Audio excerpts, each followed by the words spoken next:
Experiencia Tech.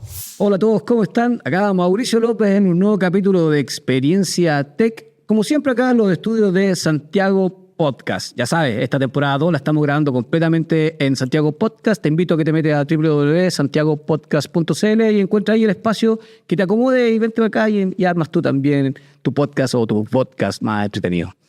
El día de hoy vamos a tener una conversación entretenida, ustedes ya saben, de estas que tienen que ver con las personas que están contribuyendo a transformar la realidad, a transformar su entorno, a transformar incluso negocios, pero comprendida desde la humanidad de aquellas personas. Queremos entenderlos, conocerlos, cómo se activó la chispa de la tecnología, del emprendimiento y la innovación. Y para eso hoy vamos a estar hablando con un amigo, con Julio Covarrubias. ¿Cómo estás, Julio? ¿Y tú? Bien, pues feliz de que estés acá. Gracias por invitarme. Estamos bien. Estamos súper curiosos de todas las cosas. Nos hemos encontrado en distintas actividades, Julio, y he estado descubriendo todas estas cosas entretenidas a propósito de movilidad que estás haciendo. Yo creo que en el Chile que vivimos, en el grado de intensidad de que están teniendo las ciudades, hablar de movilidad es súper relevante. Sí, y es un tema que nunca termina de transformarse. nunca termina de moverse. Nunca termina de moverse, nunca termina de transformarse. Cada uno de las cosas que pasan en el país tienen impacto en la movilidad, en lo que pasa, la ciudad, la migración, los cambios generacionales, y por lo tanto es un tema de nunca acabar. ¿Ya? Pero al mismo tiempo es un tema que le impacta en el día a día más personal de las personas. Entonces, cualquier cambio que voy a hacer, realmente te impacta.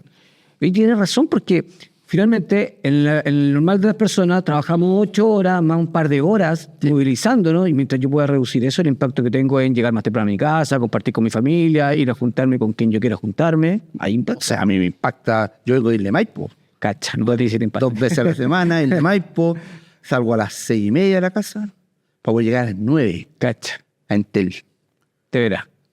Oye, Julio, ya espera, estamos... Sí. Julio, primero, yo te conozco, la audiencia no necesariamente, ya lo van a conocer. Julio, cuéntanos, ¿quién es Julio Covarrubias? ¿Cómo llegó a este momento de transformación donde los aspectos tecnológicos asociados a la movilidad se transforman en algo relevante para las acciones distintas en términos de tu emprendimiento, tu negocio, tu trabajo, tu vida?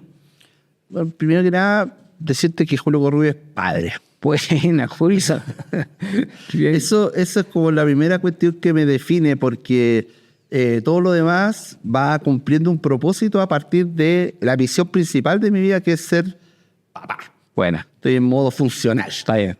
Y llevo años en eso, y todas las cosas que hago, mi trabajo, mis hobbies, mis intereses, también mi entrevista, tienen que ver con cómo yo voy acompañando ese proceso. Como a modo personal, yo nací en Cerro Navia, ¿Ya? Me crié en Pudahuel, estudié en el centro, como estos colegios emblemáticos. Sí. Viví mi vida escolar en el centro, esa vida como de escolar de la micro amarilla. Corriendo tras la micro para ver si te podéis subir. No, y bajándote en segunda fila. Exacto. Bajándote En plena Alameda. En plena Alameda, cuando habían 2 atropellos por día en Santiago, por micro. Perdóname, ¿en qué liceo está? En el Salesiano Alameda. Ah, perfecto. Camin con la Alameda. Camin con la Alameda, grande esquina. Sí, grande esquina. Y también, todo lo que tiene que ver con estudiar en el centro, caminar por Camin, por República, por esa vida, por los colegios. Yo iba en un colegio de hombres, mi señora iba en un colegio de mujeres, ¿cachai? Nos conocemos del colegio. Y toda esa historia, ¿no es cierto?, que es la historia de muchas personas que vivían y que vivían la ciudad desde una perspectiva distinta a la que se vive hoy en día, en términos de movilidad, seguridad, como tacto con el entorno. No sé, te pongo un ejemplo. Yo sin problema los viernes en la tarde me pasaba toda la tarde en el Parque Almagro tomándome, qué sé yo, una cerveza con los amigos. Seguro. Y volvía a mi casa, compadre, 10, 11 de la noche sin problema. Sí. Ya pueda vuelta. Sí. O sea, y no era tema. No, claro, era un pique, porque efectivamente debe ser las 2:10 la que llegaba a Pudahuel. Claro, sí. Las 10 la que llegaba, sí. La 378, la micro amarilla. La micro amarilla, tal cual. Sí. Ok, entiendo además que dado esta geolocalización de la que me estás hablando, se transforma en relevante el tema de la movilidad y el transporte. Sí. Pero luego, del colegio, ¿te fuiste a estudiar? Sí. Yo me crié en un barrio súper rico porque Nosotros somos hijos como del periodo, ¿no es cierto?, hijos de la democracia, desde el punto de vista donde las familias lograron comprarse casa propia, mi viejo, ¿cachai?, emanciparse, qué sé yo, y llegamos a un barrio donde había muchas personas de la misma edad. Ah, bueno. ¿Te fijas? O sea, padres de similar edad con hijos de similar edad. Antes la gente tenía hijos. Sí. ¿Ya? Sí, de varios. Y se podía pagar. Sí, podía tener casa, podía tener auto. Cosas de los 90. Cosas de los 90, exactamente. Y yo me crié en ese ambiente, un ambiente de barrio. Buena. Barrio, un ambiente seguro de barrio, las fiestas del barrio. ¿Te fijas?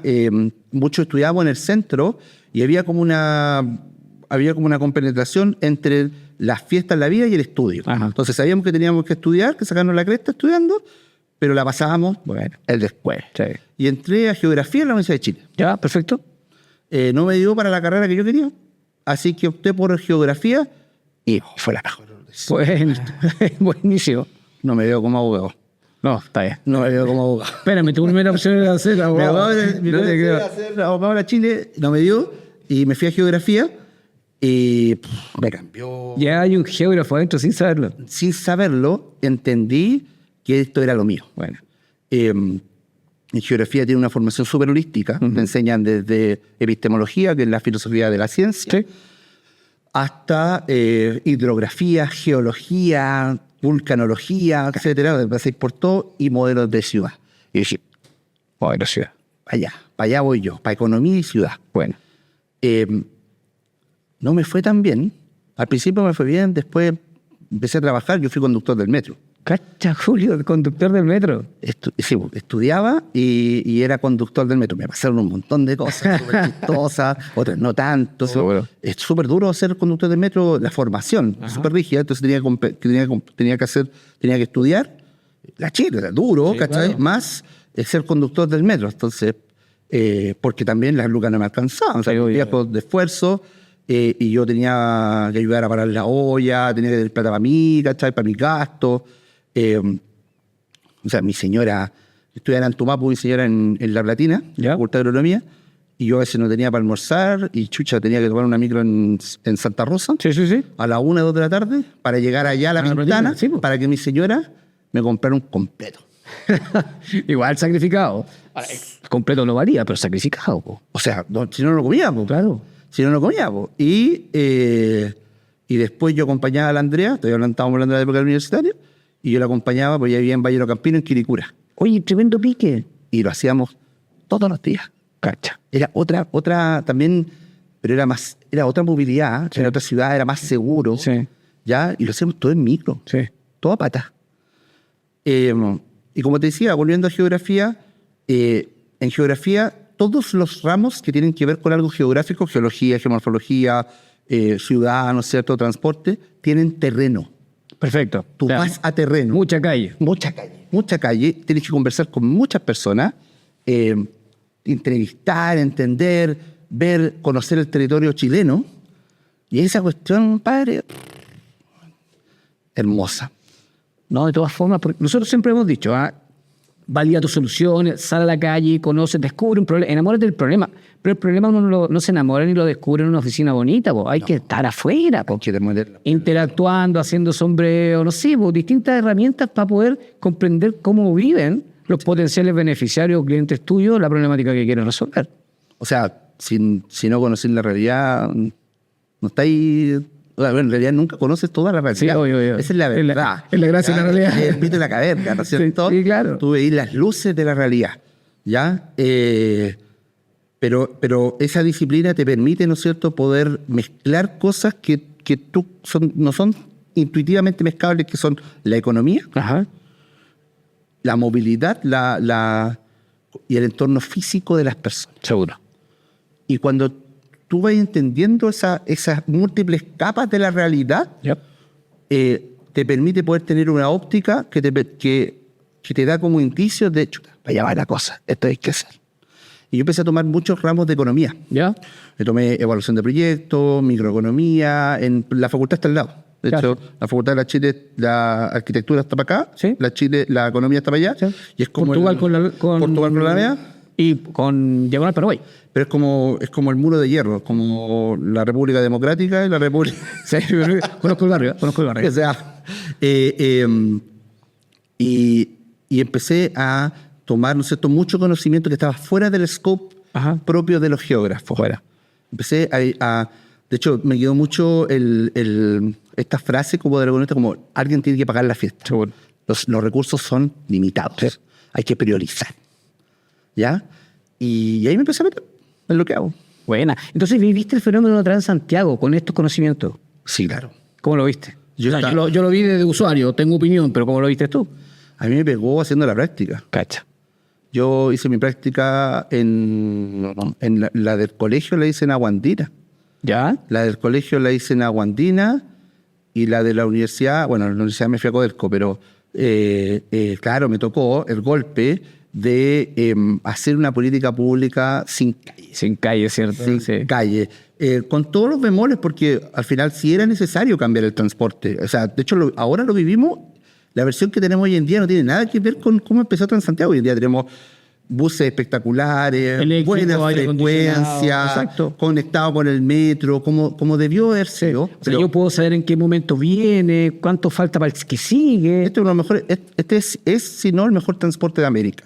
Debe estar ahí en los primeros 3 lugares. Es súper loco eso, porque yo comparto contigo eso. No, igual no soy un usuario muy frecuente del transporte público, pero comparto que está súper bueno. Pero en general la gente no tiene esa opinión. Como que lo vive desastrosamente e insatisfactoriamente. ¿En qué crees tú que se basa eso? Bueno, aquí viene una opinión personal. Dale, el problema no son las micros, el problema son los autos. ¿Ya? Y el problema es la forma de la ciudad. Ajá, dale. ¿Ya? Bueno, el transporte no puede elegir la ciudad. El transporte no elige la ciudad. Entonces, si tú vives en San Bernardo y tú tienes que un 50% de los trabajos se concentran en Providencia, en el eje Alameda, Providencia, Las Condes, por más que el mejor transporte del planeta no va a evitar, claro, exactamente, pero Santiago no colapsa. Cacha. Así todo, Santiago logra movilizar 4 o 5 millones de personas en un espacio de 2-3 horas. Al mismo tiempo. Al mismo tiempo, sí. Uno no dimensiona, yo no dimensionaba ese número, es gigante. Sí, y estamos hablando de una mega ciudad latinoamericana que los símiles, ¿no es cierto? Si tú vayas a San Pablo, por ejemplo, o al Gran Buenos Aires, son desastres. Sí. O sea, Lima es un desastre desde el punto de vista del transporte. Bueno, Santiago no es un desastre, ¿ya? El sistema de transporte ahora funciona, el metro, porque también se ha multiplicado la línea de metro y cada día vienen más, pero para mí el problema está en los autos. Ya, cuéntame. Esto es clásico de la teoría del transporte y en general de la teoría de ciudades, que tú tienes un bus que tiene 50 personas, 100 personas adentro, versus un auto que tiene una persona. Sí. Yo mismo soy parte del problema, yo vengo en auto. ¿Sí? Pero tú no puedes generar una ciudad que sea lo suficientemente eficiente, ¿ya? Como nosotros querríamos si ponemos a competir el bus con el auto dentro de la misma calle, porque la calle es limitada. Sí, claro. Entonces tú tienes que empezar a tomar medidas, siento yo, no sé, todo esto personal, de sacar el auto de la ecuación. Tener zonas sin auto. Tener una lógica. Ahora, por ejemplo, yo vivo en Isla Maipo y se va a colocar el tren a Melipilla. Ya. Entonces se planifica el tren. Espectacular. Evaluación social de proyectos, llegan, qué sé yo. Pero no se planifica el proyecto con la última milla. Y la última milla es cómo la persona de su casa llega al tren. Claro. Entonces, claro, porque eso no está atomizado, está disperso. Sí. Eso está disperso en zonas como Melipilla, Talagante, Peñaflor, Colina, Lampa, que de distintos pares de origen-destino tienen que llegar al tren para poder venirse a Santiago. Tú no te estás preparando para eso. Exacto. Quizás sea necesario los gringos lo hacen, ¿por qué no? O sea, claro, los gringos, bien digo, poner estacionamientos en las estaciones, estacionamientos de bicicleta. Sí, claro. Ciclovías preparadas para el tren. Corredores de buses para el tren. ¿Te fijas? Entonces empecé y le das a la gente la real posibilidad de cambiarse. Sí. De cambiarse y ya sé que va a mí, porque me sale súper caro venir. Seguro. ¿Cachai? Me sale súper caro venir y ¿sabes qué va? Chao benzina, chao llave. Compadre, me tomo la micro, llego en 15 minutos, 10 minutos a la estación y en 30 minutos llego a la estación central. Claro. Y me cambia la calidad de vida, porque pasé de estar 6 horas en el tráfico, 6 horas al día en el tráfico, donde cuando yo vengo a mi trabajo, prácticamente ese día es un día sin hijos. Exacto. Porque llego a tal hora a la casa que mi señora exhausta ya durmió a los 3 cabros chicos. Sí, claro. Entonces yo sé que para mí un día de pega es un día donde yo no voy a aportar nada a la casa. Porque la movilidad no me deja. Te la come. Y es un súper buen punto. En general, claro, yo tampoco visualizaba eso porque decía, oye, el tren súper bien, pero claro, hay que llegar, hay que facilitar la llegada del tren para yo bajarme del auto. Porque tiene que ser lo suficientemente compensatorio de lo que yo estoy abandonando. Porque si bien, claro, me va a salir más barato, pero voy cómodo, voy en mi espacio, escuchando mi música, climatizado como yo quiero, y me está invitando a subirme a un espacio lleno. Y tal vez o no llego. O cómo llego. O cómo llego. Sí, claro. O cómo llego. Chuta, igual te voy a ir en auto. Sí, seguro. ¿Cómo contribuimos entonces, Julio, con data, con información, a tomar mejores decisiones en ese sentido? De dónde están las personas, dónde puedo generar mejor movilidad, porque puedo restringir el acceso de vehículos a zona, como se hizo creo que en los 90, como que no podía pasar por determinadas calles en el centro de Santiago, que a mí me parece súper bien. Pero para la gente que va habitualmente para allá no le da ningún sustituto, entonces necesita algo. ¿Cómo la información y la data ayuda para tomar mejores decisiones en ese sentido? Bueno, una cuestión es la data y otra cuestión son las decisiones. ¿Ya? Como hay decisiones súper duras, ¿ya? Que si tú las tomas, que hay que tener la espalda para tomarlas, y que realmente son decidoras. O sea, por ejemplo, en Londres tú no te puedes meter el auto en el centro. Ajá. Y si te metís, la cuenta es grandota. Grandota. O sea, te tiene que doler. Te tiene que doler. Si tú caminas por el centro de Londres, tú veis puro Audi, Mercedes. No le duele. No le duele menos. A mí yo no puedo hacer eso. Pero hay que empezar a tomar decisiones drásticas, ¿no? Padre, ya no va auto en ciertas zonas. Y se acabó. Y priorizamos el transporte público y la movilidad activa. ¿Por qué no? Eso por un lado. Y por otro, pero esas decisiones tienen que basarse en evidencia. Sí. En la evidencia, porque son decisiones duras. ¿Y dónde está la evidencia? Y aquí viene lo complejo de cómo históricamente se ha estudiado la movilidad. Entonces, antiguamente, cuando las tasas de confianza eran gigantescas, tú tocabas en la puerta, hola, soy encuestador, vengo del Ministerio de Transporte, me gustaría poder hacerle una encuesta de movilidad. Adelante, pase, tómese un tecito. Y yo, ¿sí? Y tú le respondías. Hoy en día, la confianza se perdió. Y por lo tanto, las tasas de no respuesta son altísimas. Entonces, ¿cómo tú logras poder recoger esa información que sea lo suficientemente significativa para poder entender esta movilidad? Y ahí es donde, y esa es mi pega, ¿no es cierto? Mi pega es, a partir de información de telecomunicaciones que es anonimizada y agrupada, nosotros entendemos la lógica de la movilidad de las personas en la ciudad. Perfecto. A partir de la información que viene de la infraestructura de telecomunicaciones. Se mueven objetos. Se mueven objetos. Y esos objetos yo le puedo darles características de personas. Ajá. Este objeto es una mujer, este objeto es un hombre, este objeto tiene tal nivel socioeconómico y se está probablemente moviendo en automóvil, en metro, en bicicleta. Y con eso yo intento ayudar, porque pucha que cuesta que se quieran ayudar, sí, claro, a los tomadores de decisión para que puedan comprender mejor esa movilidad y tomar decisiones en providencia, como por ejemplo, ¿dónde tengo que restringir el automóvil? ¿Sabes que aquí ya no se usa más automóvil? Porque el beneficio social de cerrar esto para los autos es gigantesco. Claro. Y ya no es en base a una intuición o porque a mí me tinca, sino que tengo data de verdad y no solo guata. Dejo la guata en la casa, ¿no es cierto? Dejo la guata para el sauna. Claro. ¿Cachai? Dejo la guata para Pobre gente la sauna. Dejo la guata para el sauna o para el gimnasio. Sí.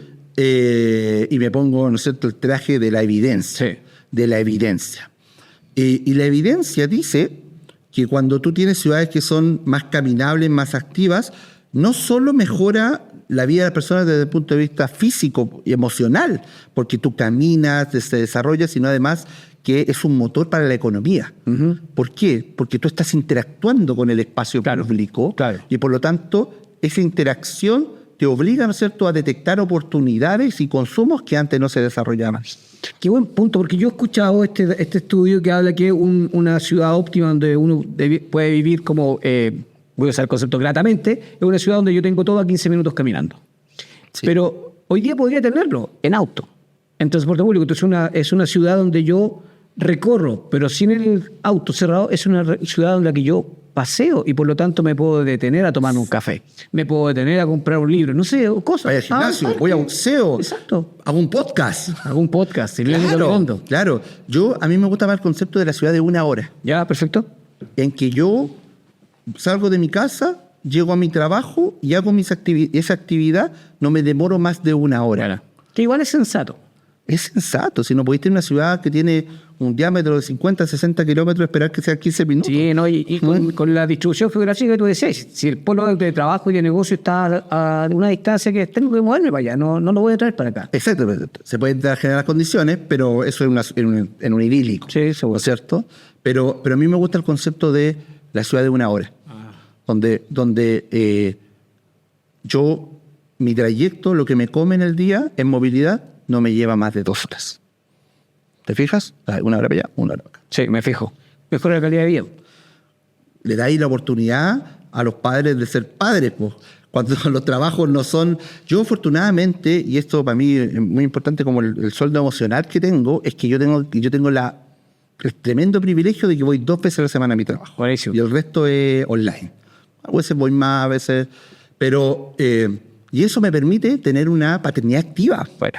Bueno, ¿cachai? Sí, yo a las 2:30, compadre, yo cierro el boliche y me voy a hacer el almuerzo. Le hago el almuerzo a los niños, ¿cachai? A 1:30 le estoy sirviendo el almuerzo, mi señora está trabajando y haciendo sus cosas. ¿Te fijas, no? Sí. ¿Cachai? Y a mí me permite, yo en la mañana voy a dejar a mi hijo al colegio, yo cuando vengo para acá no lo puedo venir a dejar.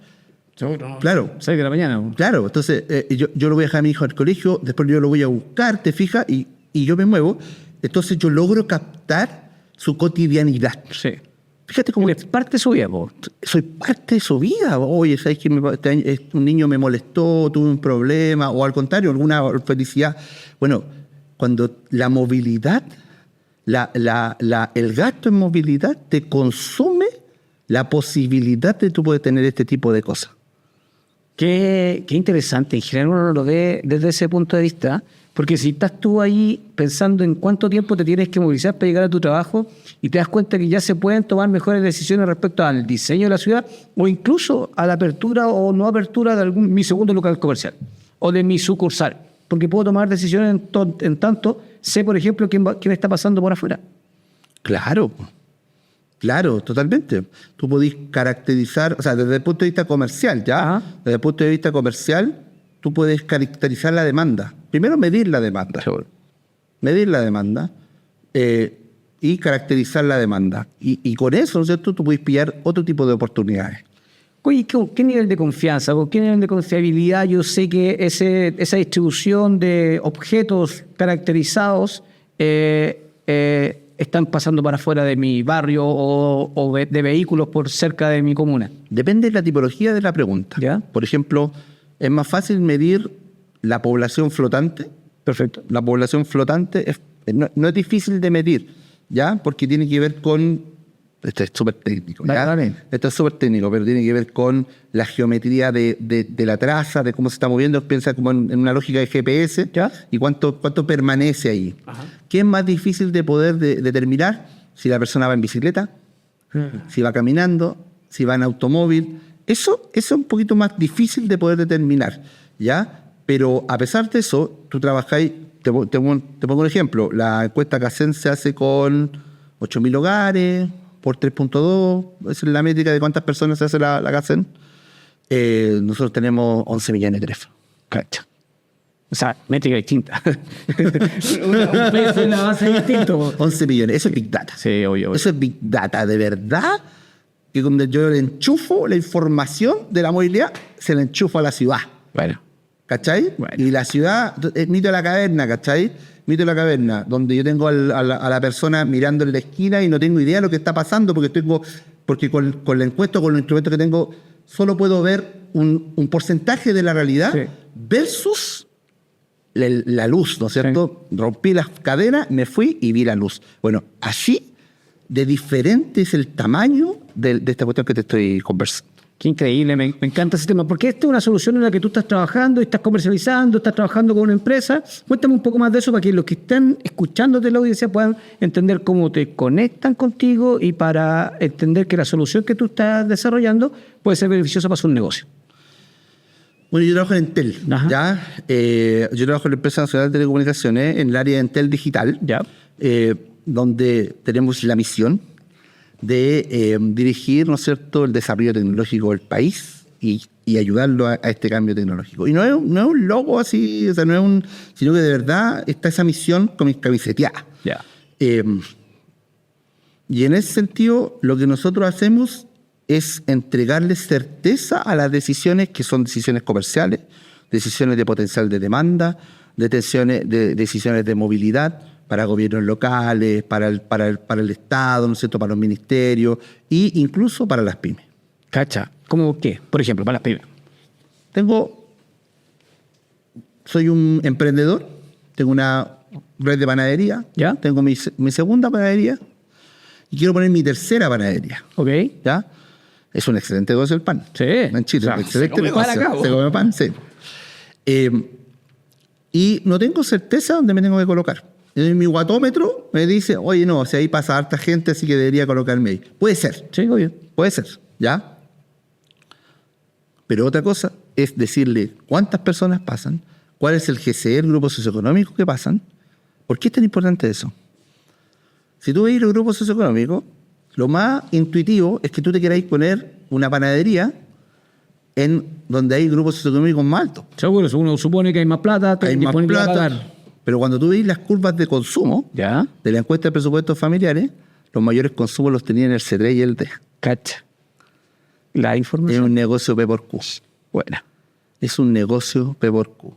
Entonces, yo, en vez de poner una panadería en Santa María de las Condes, claro, mejor pongo una panadería quizá en una esquina, en La Pintana, donde están transitando, donde está el Banco Estado y diariamente transitan muchas personas. Y pues en tu letrero hay pan caliente. Hay pan caliente. Que no falla, ¿eh? O sea, porque es mucho mejor decidir dónde pongo mi tercera sucursal en función de la data que en función de me lo recomendaron, siempre pasa gente por ahí, ahí hubo una panadería y no funcionó, pero a mí sí me va a funcionar, pero porque a ti no al otro, que ya tú ahí su panadería.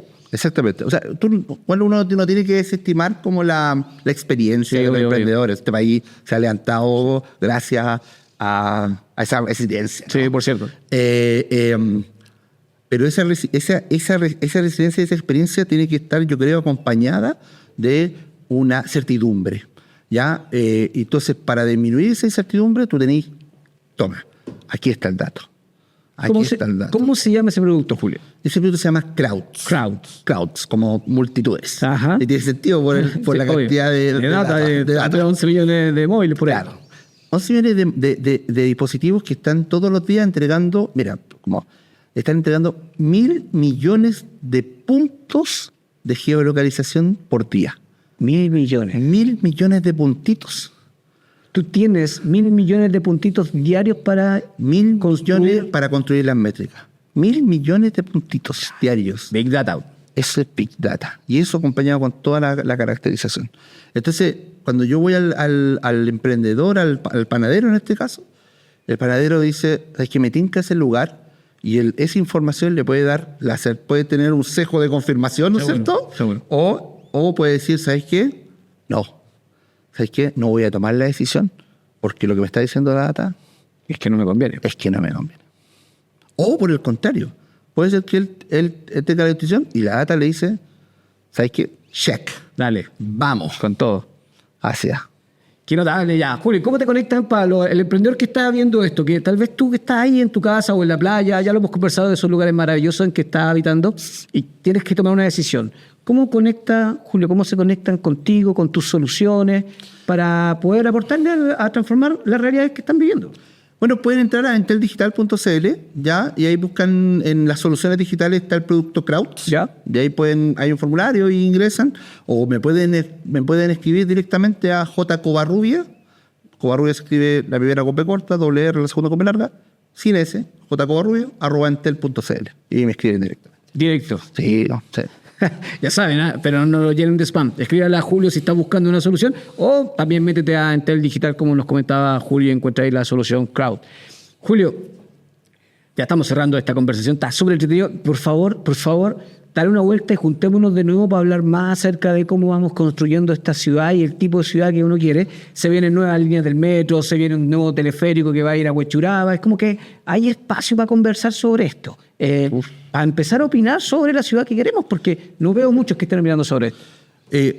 Y concatenarlo con las decisiones diarias de las personas. Como te decía yo, como ¿qué espacio le estamos dejando a las nuevas generaciones de tener hijos si no van a poder estar compartiendo con ellos?